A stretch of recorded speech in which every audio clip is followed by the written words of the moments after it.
बिहार में आपके साथ मैं हूं अभिषेक कात्यायन। बिहार विधानसभा चुनाव से पहले एनडीए में प्रेशर पॉलिटिक्स शुरू हो गई है। केंद्रीय मंत्री जीतन राम मांझी ने झारखंड और दिल्ली चुनाव के बहाने एनडीए पर बड़ा आरोप लगाया है। मांझी का दावा है कि एनडीए ने झारखंड और दिल्ली चुनाव में हिंदुस्तानी अवाम मोर्चा को दरकिनार कर दिया, लिहाजा अब ताकत दिखाने की बारी है। इस पर बिहार में सियासत भी तेज हो गई है। हमको 4 रोटी की भूख, चुनाव में सीट की हुक, रोहिणी की भविष्यवाणी, बदल जाएगी कहानी, शक्ति प्रदर्शन का ऐलान, एनडीए में घमासान,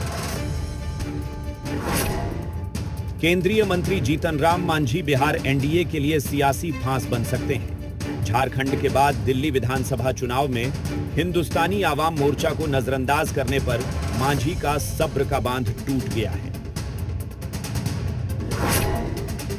दिल्ली में भी औकात नहीं है और झारखंड में भी औकात नहीं है, इसलिए वहां टिकट हमको नहीं मिला। मांझी दावा कर रहे हैं कि वो नाराज नहीं बल्कि उन्हें 4 रोटी की भूख है, इसलिए अब शक्ति प्रदर्शन करने की तैयारी कर रहे हैं। जबकि रोहिणी आचार्य दावा कर रही हैं कि मांझी कभी भी पलटी मार सकते हैं। झारखंड में और दिल्ली में तो देखा गया कि किनका क्या औकात है, उसके नाम पर लोगों को टिकट मिला।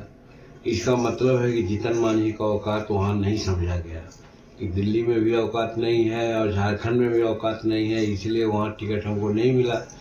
तो हम अब बिहार में अपना औकात दिखलाना चाहते हैं। झारखंड और दिल्ली में जिस प्रकार से आपने हमको धोखा दिया, वैसे धोखा यहाँ नहीं चलेगा। क्या सर एनडीए से आप नाराज हैं? सर नाराज नहीं है, घर में रोटी की मांग तो कर सकते हैं ना गार्जियन से। अगर हमको 4 रोटी की भूख है, हमको 1 रोटी नहीं दीजिएगा तो हम गार्जियन से मांगे नहीं। एक जगह पहले आदमी को जो कमिटमेंट करता है तो खरा उतरना चाहिए ना। तो आज पार्टी कल नीतीश कुमार जी 1 सीट देंगे तो भाग करके आएंगे हम लोग के पास।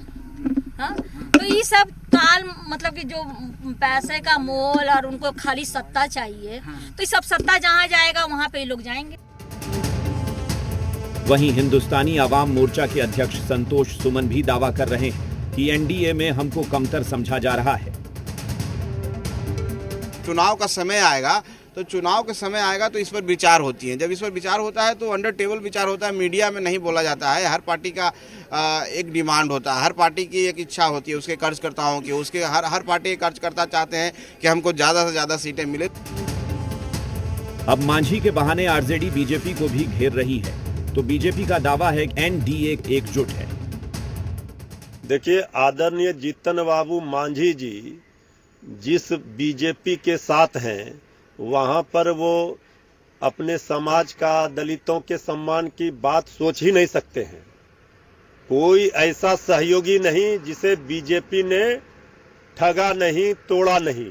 आदरणीय मांझी जी हों या अन्य भी जो हमारे सभी एनडीए के साथी दल के सम्मानित नेता हैं, सभी का सम्मान एनडीए के अंदर होता है। सभी सम्मानित नेताओं के आपसी समन्वय भी बहुत अच्छे हैं, बैठकें भी होते रहती हैं।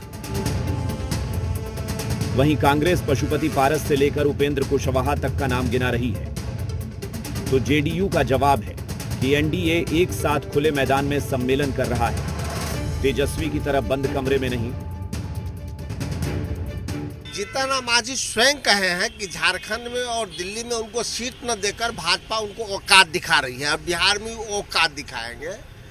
भाजपा और जेडीयू की रणनीति है कि पारस जी की तरह जीतन राम मांझी जी को भी मझधार में छोड़ दें, और निकट भविष्य में न केवल मांझी जी को, उपेंद्र कुशवाहा को भी भारतीय जनता पार्टी मझधार में छोड़ेगी। हम पार्टी के संरक्षक मान्यवर जीतन राम मांझी जी आदरणीय नरेंद्र मोदी जी की कैबिनेट के सहयोगी, सहकर्मी और विश्वास पात्र है, जिसकी सार्वजनिक प्रशंसा उन्होंने बार बार किया है।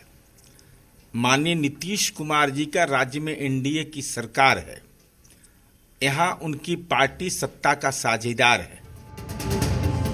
बिहार में अभी चुनाव में करीब 10 महीना है, लेकिन माहौल अभी से बनने लगा है। ब्यूरो रिपोर्ट, जी मीडिया।